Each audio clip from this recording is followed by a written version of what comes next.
মসজিদের ছাদের উপরে পাওয়া গেল ছোট্ট কিশোর বয়সী ময়নার ক্ষতবিক্ষত লাশ।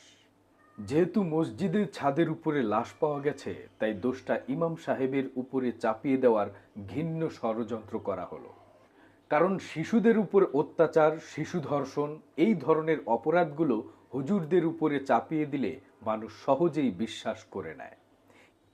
এই সুযোগটাকে কাজে লাগিয়ে নিজের অবৈধ সম্পর্ককে টিকিয়ে রাখার জন্য পেটের সন্তানকে বলি দিতে সামান্য পরিমাণ দ্বিধাবোধ করা হলো না। এতক্ষণ পর্যন্ত পাওয়া সংবাদে জানা যায়, এই ছোট্ট ময়না তার চাচার সাথে তার মায়ের অবৈধ সম্পর্কের কথা জেনে গিয়েছিল।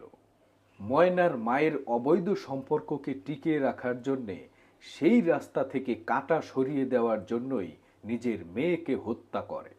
অবৈধ সম্পর্কগুলো এতটাই বিষাক্ত হয়ে থাকে যে নিজের পেটের সন্তানকে গলা কেটে হত্যা করতেও সামান্য পরিমাণ হাত কাঁপে না।